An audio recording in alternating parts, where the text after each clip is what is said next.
So we're going to look at the magic of Harry Lorayne. I think it's card tricks today too, right, Alex?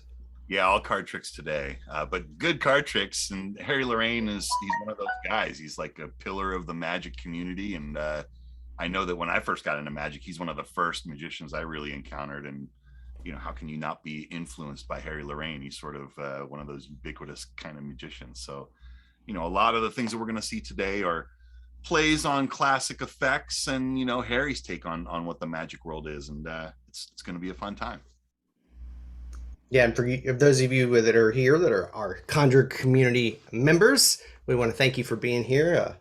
Huggy's here, and David, and Scott, and Robert. Newell's here, Garnet. Michael Sproul's here, Scott's here, so everybody's here today. Of course, we all know who Harry Lorayne is. If you're watching this on YouTube and you don't know who Harry Lorayne is, he is definitely one of the OGs. Like, when you look at modern card magic, like the guy has so much work on card magic, and we were just talking pre-show about those of us who have met Harry. We're going to talk about that more in a second. First, why don't we just watch a card trick first? Why don't we watch a little clip and see what he's got? Yeah. Sounds good. Do it. All right, here we go. Hold on, I'm teching here too, so let me see if I can do this right. All right, here we go. All right. Hopefully you see that, yeah? Yes, sir. My back. Would you, Lorayne, would you reach over and grab a card? Can you do that? Yeah, grab a card. Show it to at least one other person. Reason I do that is I hate to work for nothing. Usually I say, what's your card? They say, I don't know, so show it to one other person. Now, would you do this for me, Lorayne? You take the deck in your own hand, put that card, after you've looked at it and remembered it, of course, put it into the deck. Not in your purse, not in your pocket, because if you do that, I have to make you disappear. I don't want to do that. So put it into the deck yourself and shuffle the cards. Would you do that for me? Can I turn around now? Is it all right? Because I don't want to see anything. Yeah? Okay. In other words, what I've tried to do here, and it's just an experiment, I've tried to set up a challenge for myself, really. In other words, what I wanted to do is have a card selected in such a way and shuffled in such a way that I couldn't possibly, conceivably know it. That's why I turned my back, you took the card, you shuffled while my back was turned in, etc. Now, if you concentrate on your card, Lorayne, sometimes I get a tingle in this finger, which tells me that I've come to your card, but somehow I'm not getting... You are concentrating on your card, are you, Lorayne? Really? Yeah? Well, I don't want to blame you for my errors. Sometimes I do get lucky. Sometimes I can cut a deck, really, and I can cut your card right to the top. Now, I'm not sure. Just say yes or no. Is this at the Ace of Diamonds? No. I'm not. Am I close at all? Not even really, no. And I wanted to impress you, you see. What was your card? Seriously, I'm in trouble. What was it? It was a 5 of hearts. Would you take a look at that Ace of Diamonds? I don't want to touch it. Yeah, take a look. Yeah, see that? Thank you. What's interesting, it's almost like mass hypnosis, because what was the card you thought you saw? An Ace of Diamonds, which is really impossible, because I had that in my pocket all the time. I don't understand that at all. That's fools the heck out of me. You guys are very good. Sometimes with Harry, it's hard to know if like he's jamming or if that's like an actual structured routine. Totally the truth. Totally the truth.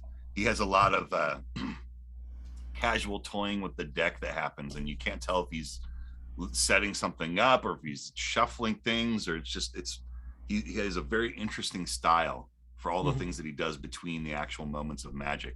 And he's pretty challenging, I think, too, when he performs. Like, he definitely is like putting people on the spot and almost like, I'm gonna get you, you better watch how I do it. It's like he's a lot of challenges I've noticed. I think you're totally right, but in some way he's still likable, right? Totally.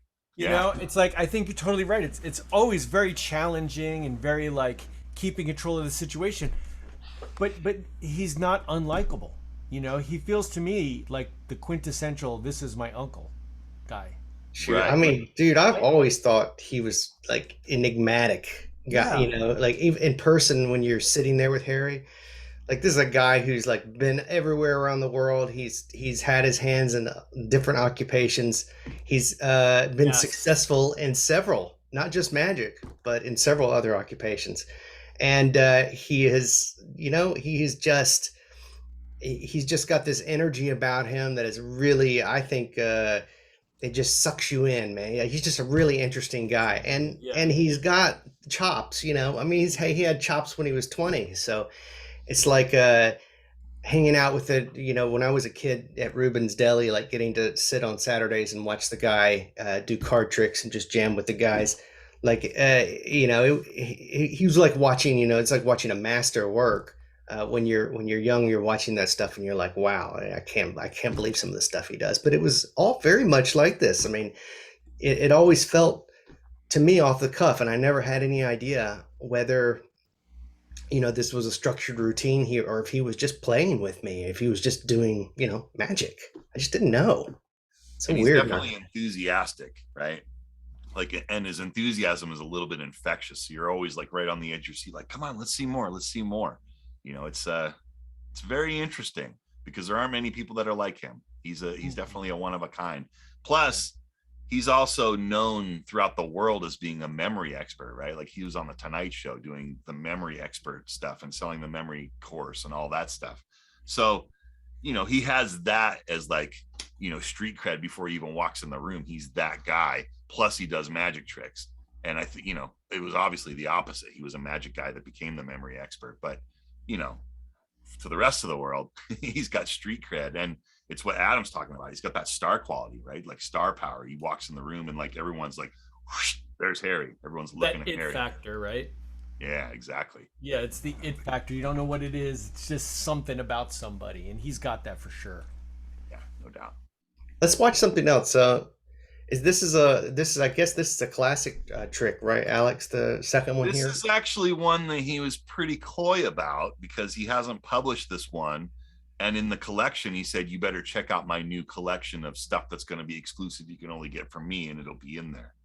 So he was really sort of coy about this one. So I'll leave it to you. Cool. That's very cool. All right, let's check it out. That's hard to do. Laura, take out any card at all. Remember it, of course, and show it to at least one of the person, as usual, okay? Is that fair enough? Would you put it back into the deck for me? Okay, fair enough. Please, don't forget your card, okay? Look, I don't like to do what other magicians do where they keep their fingers in the cards and things like that. I don't want to do that stuff. I really don't want that card lost. Would you pick up the deck, reshuffle them, do anything you like, within reason.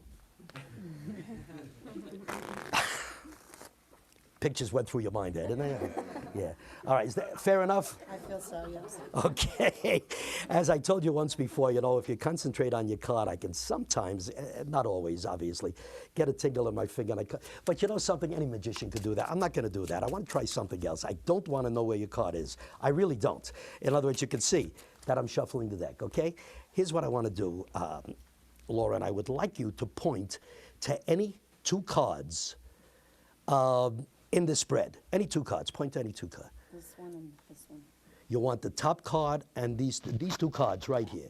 Okay, you've selected the 8 of diamonds and the 6 of diamonds, which is completely immaterial. I want to leave them right here in the center. You yourself selected these cards. I had nothing to do with it. The 6 of diamonds and 8 of diamonds. Do me a favor, Lauren, square the deck up for me. Yeah, best you can. That's terrific. Those two cards you selected, if I do this, watch, just like that, they become magic cards. And they will find your card. They really will. What is the card you were thinking of that you showed everybody before? 8 of hearts. The 8 of hearts. You see, I said, I have to do that, and it's done. Look at that. Those two cards that you selected actually did catch a card. You yourself did it. You squared the card. What was your card again? Now my memory is going. 8 of hearts. Take a look at that card. Turn it over so everybody can see it, would you? Thanks. Thank you. Yeah. So this wasn't the one you were talking about though, Alex, right? No, this one's a little bit different. This one I'm pretty sure is in print, and there's you could probably find how to get there if you thought about it for a little while. If you have some magic knowledge, you can probably make your way to the solution there. But the other one, no, this other one was a little bit more It's a little bit more complex. I skipped one, right? Is that what happened? Yeah, you just skipped one. It's okay. Okay, good. Okay. Thank you. Thank you. We just built a little suspense. That's all. But I thought that was great. I just like the way he navigates through it. It feels like you're like you were saying before. You don't know like if it's impromptu. Is he riffing? You know, it's just, and I really enjoy that. I mean, I really enjoy that kind of style. You know. It has that thing that the Vernon touch has, right? Like when the Vernon touch was described in the Vernon Book of Magic, it was, you know, for me, one of the major points on it was that there's a line blur. There's no discernible moment where this is the beginning of the routine, right? Now the magic is going to start, right? It's just conversation and it all blurs together and becomes life, right? Harry's real good at doing that very thing where you don't know what's happening. You don't know when the effect starts. And by the time you realize, oh, wow, he's doing an effect now, it's too late. You missed all the Down the road. You missed all the stuff that might have given you any clues, right? Your Yeah. node, as it were. It's better that way. It's better that way. Yes. It's It's better a that good way. lesson to learn. There's no doubt. Let's watch numero uno real quick. This is the one we were talking about that was unpublished, right? That's right. Yeah, let's check this out.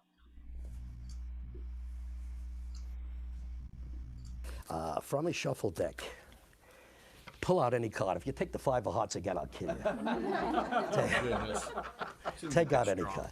Show it to at least one other person, please. Again, this trick is so good, I have to see it myself. What I'm going to do, Ursula, from the shuffle deck, you had an absolutely free choice of a card, right? I'm going to do this. I'm going to drop cards like this. Whenever you like, say stop, I'll stop, you'll put your card in the deck, okay? So whenever you like, Stop. put the card in there. Look, I want to show you immediately that there's no monkey business here. I don't want to know what your card is. I really don't. But what I want to try is this. I want you to give me any number between 10 and 20. Make it kind of high. Any number you like. Give me a number. 12. No, between 10. Make it high. Make it tough for me. Okay, 18. 18. That's better. Okay. Me and my big mouth, right? All right, here's the point. If I could cut exactly 17 cards, that would make that the 18th card, wouldn't it? Yep. You what, right? Okay, let me, and if that is the 18th card, it's going to be your card. That's the whole point of this. Let me check. 17. All right? Do you remember what I just said? I said if I could cut 17 cards, and that would be the 18th, which is the number you said, that will be your card. What was your card? Queen of Diamonds. Take a look at that 18th card. Would you show it to everybody? Did I ever lie to you before? Now, let me... Thank you. Let me ask you a question. Lorayne, what are you dying to do right now? Yeah, you are, right? You want to count those cards, don't you? Yeah, I do kind of. Well, why don't you pick them up and count them? What did I say? 17? Out loud, so everybody works with. 1, 2, 3, 4, 5, 6, 7, 8, 9, 10, 11, 12, 13, 14, 15, 16. Did I ever lie to you before? Why would I lie? I like that. That's pretty slick. That's pretty good. Yeah, that's pretty really Back to the great. head. I like that a lot. Nice job, Harry. Nice job. Nice job. I just think that was a lot of fun. That is pretty cool. Yeah, especially when he's got that performance style that he has, where you just don't know what's coming, and then when that one comes out of the blue, that's pretty good, man. What That's was the pretty name fun. of that? That's numero uno. Numero uno. Yeah. So he has published. He's a pretty prolific guy, right? There's a lot of Harry Lorayne books that are out there. You know, he's part of the echelon, as it were, with all of the magic books. At a certain point, all of his books were everywhere, right? You couldn't not see a Harry Lorayne book. But you know, as magic books go, they come in and out of print. Now his books are pretty hard to come by.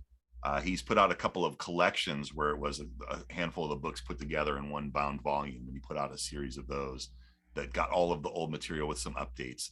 And then at a certain point, he was publishing, but only selling the books through him. You couldn't get them anywhere else. So you had to buy direct. You have to buy some of these books directly from Harry if they're still available. And numero uno is one of those tricks that's in one of those books that you had to get directly from Harry. And if you missed the print run, you know, good luck. I hope you know someone that has a Harry Lorayne library, and you might bump into that. It looks like you might have one right behind you, Alex. I have a couple of the Harry Lorayne books. I don't have any of the ones that were published by him, but I do have a Harry Lorayne super fan friend that has a couple of those books that I've been able to peruse and get a couple of the goodies from. But yeah, if you don't have that sort of situation, I don't know how you find this stuff. It's kind of crazy, but it keeps it exclusive, right? It keeps a trick like that very exclusive. So if you have that, count yourself lucky.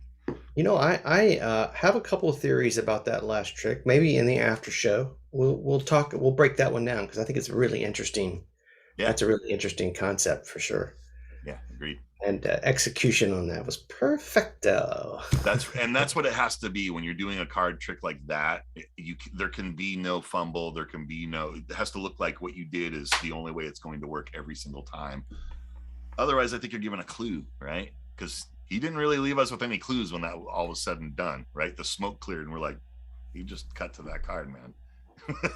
That's right. And as magicians, we are watching with a very, very eagle eye. So we're watching carefully, and there was nothing to see. It was the execution was perfect. It reminds me like I think I think what it is like, and you see this with Harry. He's reached that maturity. He's reached that age where now he's got such a mastery of so many different elements of card magic that he can pull from whatever he needs at any time. Um, I think some people maybe achieve it earlier, but I think Harry's had it for a long time, and I think that you can hand him a deck of cards and you can say go to town, and he can, and so something like what we just witnessed does really look like a miracle. But I know that there were several options going on in his head. Anyway, we'll talk more about it in the after show. Okay. Let's watch another one. Let's watch this. Let's watch a little family trick. How about that? I like it. Yeah. I call the family unit. Family unit are the kings, the jacks, the queens. These are all mixed, but that's a family unit. Jacks, queen, kings. I don't want you to think that I memorized again any of these cards. Easy to memorize, obviously. I don't want you to think I memorized these cards. Nah, I'm kidding. Look, as a matter of fact, cut them for me, would you?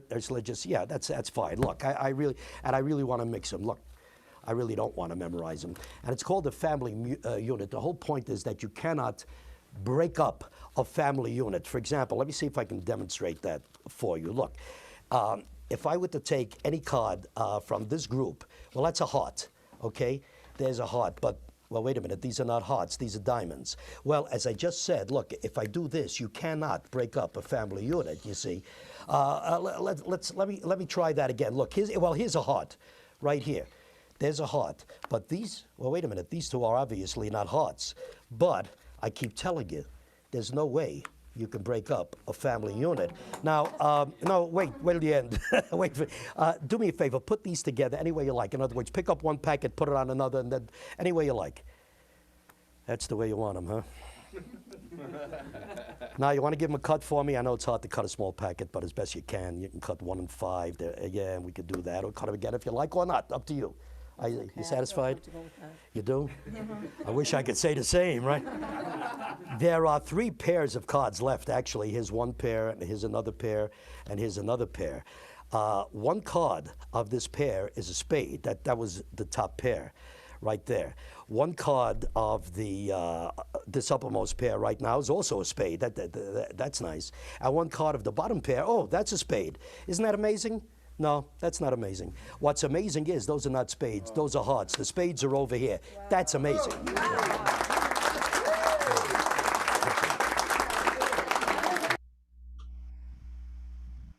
There's a Richard Ballmer trick that's about like couples and keeping couples apart, and I think this is his sort of take on it. I remember bringing it into the club and doing the couples version of this, and this is the family unit, which is actually 3 as opposed to 2, and it's what an interesting card trick. Amongst card tricks, it's just a different way to present card tricks, and it's interesting. It's interesting. What I really liked about it was, there's stuff going on there. Yeah. He got into it so smooth. Like it just seemed so haphazard. Like nothing was precious. He didn't care about anything, but he was really, there's work there. Oh yeah, make no mistake. You know what I mean? He's doing some sleight of hand there, hard. Absolutely. Right? and that's like what I think is really the coolest thing. It's just the way he gets in it. It's so casual. You don't see anything coming. Like you were saying before, it's like before you know it, he's doing something. once he started going with the counts, I was like, oh damn, he would just did all that. You know what I mean? You know, Steve, pretty cool. that's what you're saying is one of the things that really attracted me to the magic of Harry Lorayne when I first got into him was, you know, he made all of these sleights with small packets of cards look effortless and look like there's nothing happening. And I really tried to adopt a lot of his mannerisms and handling touches because I think he's one of the best at doing that kind of magic. And not only that, he's talking like a million miles an hour while he's doing all that stuff. So it seems even more to like throw you off the course of like finding a solution to what's going on, right?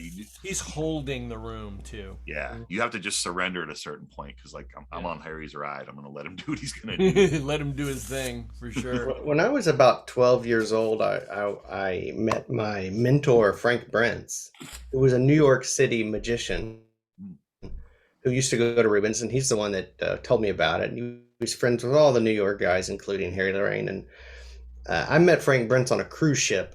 And the first day or so that I met him, and I was like, I'm an aspiring magician. He said, oh, let me give you a book to read. And the first thing he did was he handed me a Harry Lorayne book.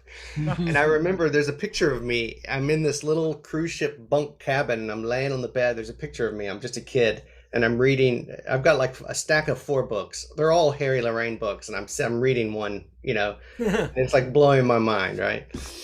But, you know, later on in life, I'd move to New York City and I'd get to meet and hang out with Frank Brentz quite a bit and Harry and all those guys at Rubens. And, you know, over the years, I saw Harry do a lot of magic. And a lot of Harry's magic is like that last effect. Like a lot of it is, look, there's a lot of self-working Harry tricks out there too, right? I mean, he's just, because he's got such a huge amount of material that he's written about over the years. But that last thing we watch is knuckle busting. There's no doubt about it. Like you have to have massive skill to be able to do it and to do it as elegantly and beautifully as he did it. And as casually. I think Robert's the one that said how casual he appears to be. But it, you know, just looking at all that stuff and that way of presentation, really, he's been an inspiration to a lot of people. I mean, a lot of people have really taken his style and his approach to card magic. It's really fun to watch him do that kind of stuff. Anyway. Well, it's interesting when you first start doing magic, right? You have no example of how to do magic. Like if you're reading it cold from a book like that, you just have this idea and maybe a little bit of imagination and maybe a character in a movie or someone that has magical like qualities that you might adopt. But when you bump into a guy like Harry Lorayne and it's like, wow, this is like a completed magician. Like this is what a magician looks like when you meet a real magician. It's real easy to sort of, you know, imitate a couple of the things that Harry does here and there because they're sound, right? They're tried and true. And I think in the beginning as a magician, you have to find your own voice. And there's a lot of fake it till you make it kind of going on when you're first starting doing magic. And Harry's one of those voices that if you use his voice, it'll point to your voice because it's, you know, he's got this very tried and true way of doing it that you see him succeed at.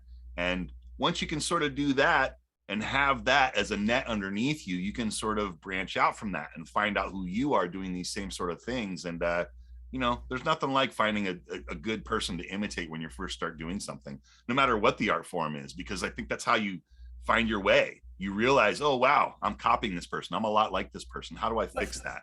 But you can't do that until you've done it enough, right? Until you recognize, oh, wow, that's not me. That's not really what I'm like. And it's a process. But Harry's a great example to draw from when you're trying to build a character in magic or build who you are as a magician, you know? And I know it was definitely part of my process. That's for sure. I was going to drop in there. It's exactly like playing guitar, right? You find the handful of guys that you really like and you figure out how you can, you know, take a skill of theirs or whatever and bring it in. And how could it not? How could it not be like every other art form, right? Like painting, right? I'm not a painter, but I imagine as a painter, it's the same process, right? Yeah, absolutely. Yeah, absolutely. Or a sculptor or whatever, you know, whatever the art form is that you choose. It's just we chose card tricks. We chose magic, right? This is just so great because I remember early on, maybe in the late 70s, I saw him lecture at like a local convention in New York area. You know, and I thought it was just like the coolest thing and just, you know, I don't remember much about it, but, you know, I just thought I remember the impact it had, you know. I was like, wow, that guy, like, I really wanted to be a card magician after that. Yeah, You know, right. if you're watching this video right now and you're like, man, I sure wish I had some magicians to hang out with, you should head on over to the people who sponsor this video. That's Conjure Community. That's right. Look at It's that. a place that has proven practical advice for passionate magicians. We have a great website. You should go check it out at conjure.community. We focus on perfecting your magic and performing your magic and marketing your magic. And there's a lot of great resources here on the site. We also have a club, if you're interested, the Conjure Community Club, where we have in-depth courses and training and exclusive live lectures and live events. And we have an active, supportive community of people, magicians all over the world who love to help. That's conjure.community. Go check it out. We're going to watch one more Harry Lorayne. I believe this is an ace assembly. And this is some of my favorite, you saved the best for last. Some of my favorite Harry magic are these ace assemblies that he's put together over the years. All right, let's check it out. Here we go. And action. This easy for you. I want you to I'll make this easy for you. I want you to remember that the ace of spades is the top ace. Can you see that? I'm showing it to you from all directions so you can see that I'm not kidding you. Can you see it? You can remember them all if you like. It's up to you. Look, here's the ace of hearts. You don't have to. The ace of clubs, the ace of diamonds. Most important, the ace of spades, okay?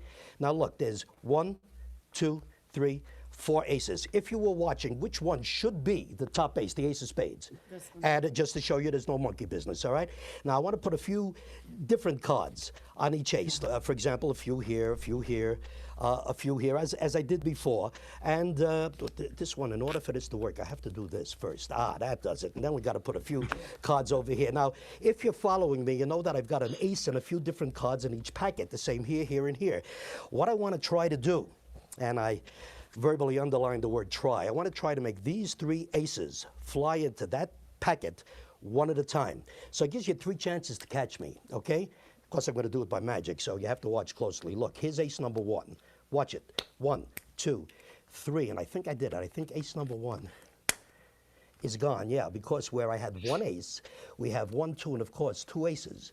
Well, now we have 2 aces and 2 odd cards here. 1 ace here, 1 here. I'm going to do it very slowly. God bless you. We'll do it with this one right here. Watch this ace. 1, 2, 3, and I think, yep, that one went. Of course, where you just saw 2 aces, we have 1, 2, and of course 3 aces. Well, now we have 3 aces and an odd card here. 1 ace left. It's your last chance to catch me, folks. Watch. I'll do this one slowly. Last ace. Watch. 1, 2, 3, and I think, no, this one didn't go yet. I have to do that the hard way. There it goes. That one's gone, you see. Because where we had 1 ace at the very beginning, we have 1, 2, 3, 4 aces. Now I know you're watching. You ain't seeing anything, but you're watching. Thank you. Nice. Thanks. Yep, that's good old Harry right there. Yeah.